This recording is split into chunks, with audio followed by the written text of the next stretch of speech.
Welcome back to the channel, everybody. You are watching a Ritter Bit Will Do, and as you can see, I've got the 3940 all fired up, and we're out here at Yukon Acres, and we're gonna have us some fun. So we're gonna get that tractor. We'll probably use the backhoe a little bit, and we'll see what happens. Oh no, the turkey vultures are after me, guys. Look at this. My goodness sakes, they're looking for a meal. My goodness. I guess mom's been feeding me too much. I gotta run and hide. Well, the first thing that I wanted to do when I came out here is check out the beaver issue, and we've got ourselves a problem. Look around here, guys. They've got this whole road flooded right out. So that's as far as I could come with the tractor. I don't want to come into this area. It's a little spongy. And I really don't want to get stuck in the first 20 minutes on the machine. So, yeah, they've done quite a number. This is going to have to be a problem that we resolve somehow. So, I'm really looking forward to that one. My main objective today is to get here and load up the trailer with firewood. I mean, that's really it. And I wanted to run the tractor too to make sure that everything's in working order and, you know, everything survived through the winter. So other than that, I really just want to get some firewood. But I got my rubber boots here in the tractor, so I'm going to put them on and I'm going to just kind of hike around and see if I can get to that dam and see how big it really is. So we'll get some more footage of it in a minute. This is our bridge that we can drive the 3940 across, but not today, obviously. Boy, they've really done a number on some of these trees back here. Now the dam's further downstream, so we're going to go find it. If you guys can remember, last fall we were in here and we cleared this dam out. Well, partially cleared it out. And yeah, they built it back up because beavers are busy all the time. So I gotta watch my boots here. It's a little deeper than I thought. But yeah, they've been real busy actually. Who needs a brush hog when you got a bunch of beaver? Or a swimming pool for that matter. Yuck. What a mess.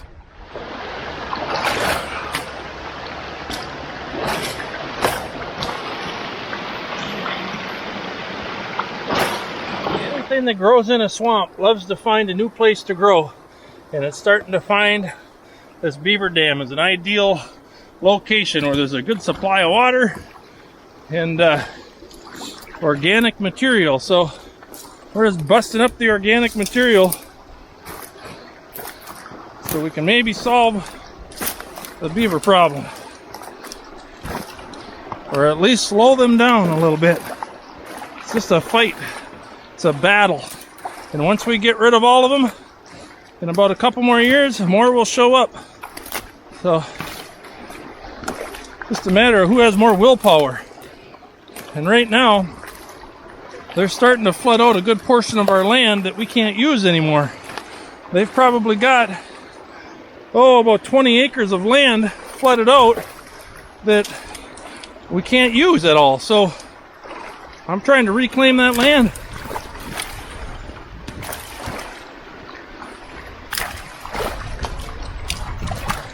I wish I had a shovel, but my big foot's working okay. I didn't really anticipate breaking this beaver dam up right away today, but I got myself into it now. Having too much fun to stop. You can hear that water rushing now.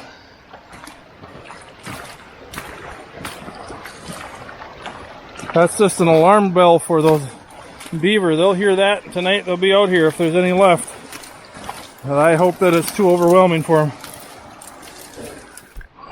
Well, there's where the dam is, where we were working. And I spent about a half hour just kind of busting it up. You can see the water level going down already. It'll slowly go down and then hopefully stays down. And then that ground can dry up a little bit. We can get in there with the tractor and get what we can with the backhoe if we can reach it, and yeah, have all sorts of fun with it. Oh, stupid beaver. Dang it anyway. Here's a good example. You can see where the water line was. We've already lowered the water about 2.5, 3 inches. So we'll come back later, maybe in a week or so. See what happens. Who knows? Beavers. Those beavers are pretty tough. I mean, look at this. They took down a mature poplar tree, or poplar tree, or aspen tree, or whatever you call it in your neck of the woods. Look at them sitting on the stump. Look at that. Just took it right down, and then they're just making a buffet table out of it, just going along and eating all the bark, and taking the branches and dragging them to the dam. Oh, it's a lot of firewood right here. I wish I could get back to it so I could harvest this and load it up and burn it. But yeah, here's another one. Look at this. That's about a 16, maybe 18-inch tree. That's about as big as the poplar trees get around here. We've got a nice stand in this back area where the beaver have kind of blocked us off. These are all mature poplar trees. Like I said, aspen trees, whatever you want to call them, but around here we kind of know them as poplar trees.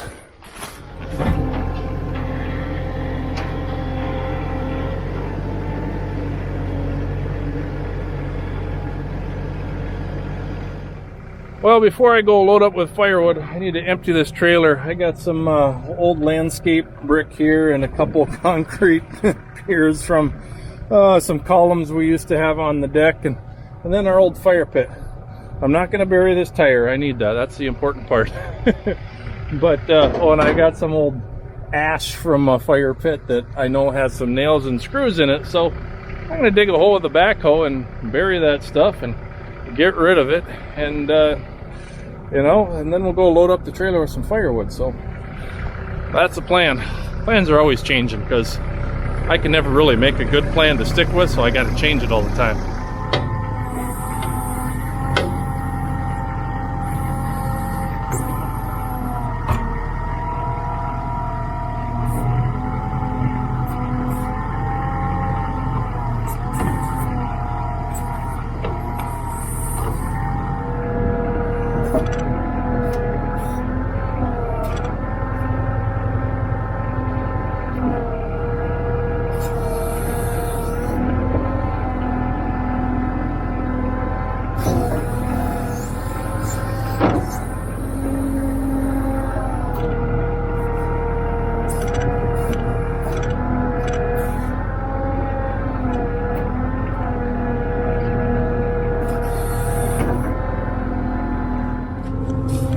Oh man, we got down there pretty deep. Look at that. Wow. All right. Well, that's plenty deep. I was just kind of playing around. The controls on this BH92 backhoe are super smooth. It's just night and day difference between the BX23S and this L3940. So yeah, this is just a super strong backhoe.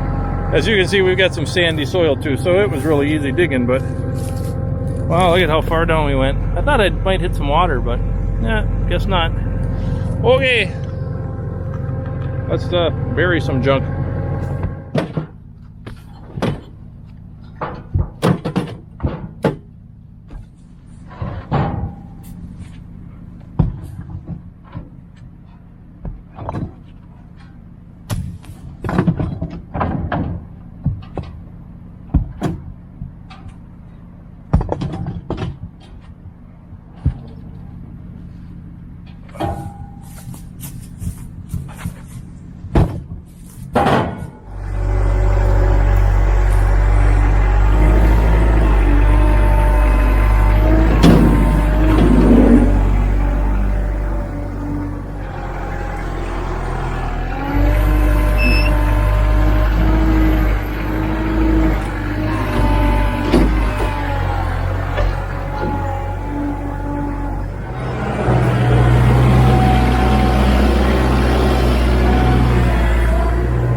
Well, I'm going to leave this popple here because it's really heavy right now. So I'm just going to let it dry out. I'm going to grab some of the drier stuff for firewood. Just makes more sense, and I can haul more stuff in my trailer.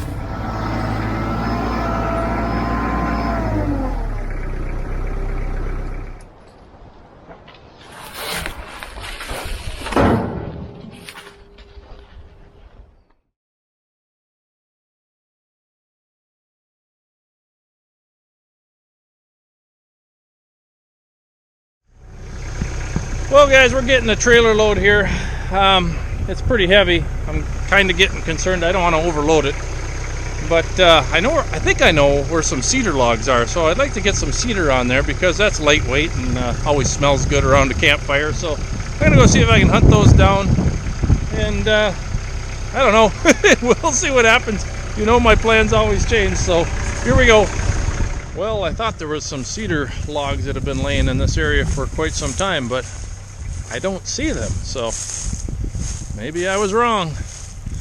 Anyway, as long as we're back here, I'm going to show you a pile of stumps.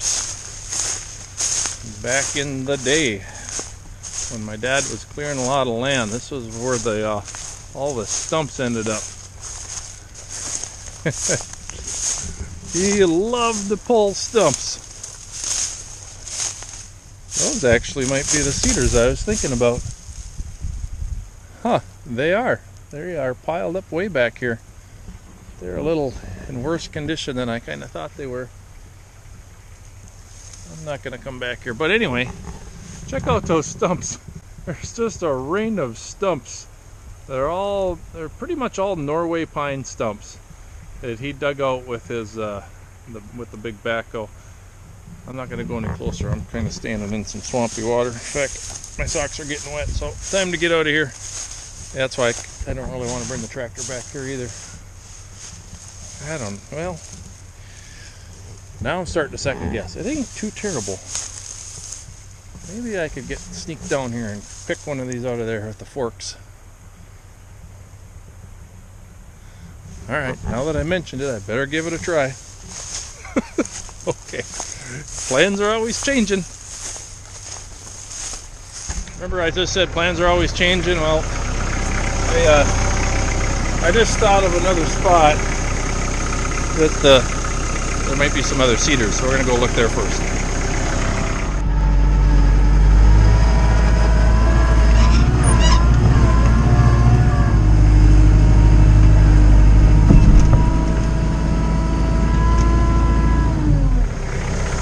Well, this actually kind of looks like an old telephone pole. I thought it was a cedar log that was sitting here. Well, this is obviously a cedar log, and yeah, as you can see, they're super lightweight. But yep, that's an old telephone pole. So I might use it someday. So I'm not gonna cut it up and burn it. Well, along the way I found a Norway pine here rotting and laying down in the field, so we're going to get this out of the way. Boy, it's nice to have a set of forks to just go get this. I don't have my grapple with me today, but well, actually I don't have a third function on this tractor yet for the grapple. Someday we'll make that happen.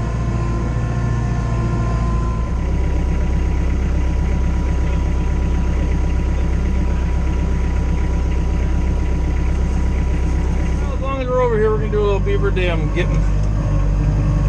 raise them forks up and see what we can do.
right there, guys.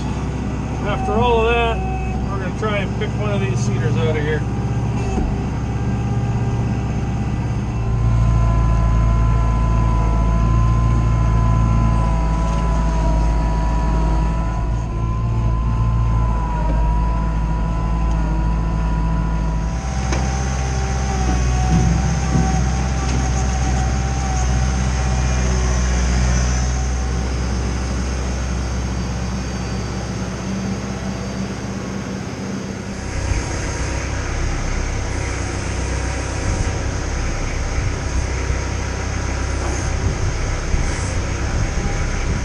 There you have it. That is how you fit a Grand L series with a BH92 backhoe and a cab inside of only a 20-foot standard shipping container. This is not the high cube, you know, with the extended height. This is the normal height shipping container. So it fits, it works. I measured this tractor 1,000 times before I decided that this shipping container was going to be the solution.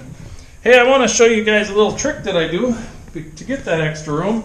I don't know how well you're going to be able to see it, but I take the bucket off and then I raise the FEL arms over it and I just let it rest right on top of it, so it works really well.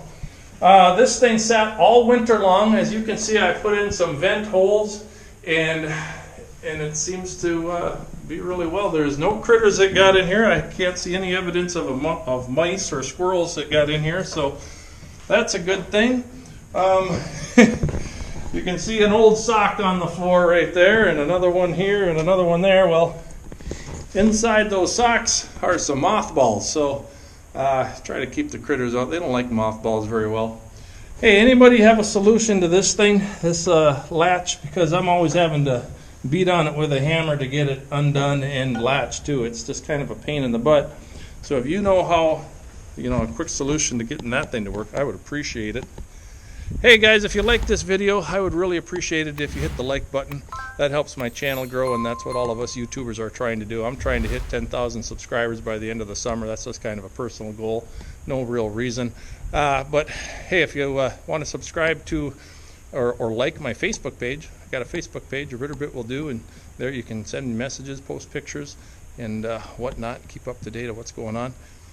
But anyway, guys, until next time, as always, keep on tractoring. And God bless.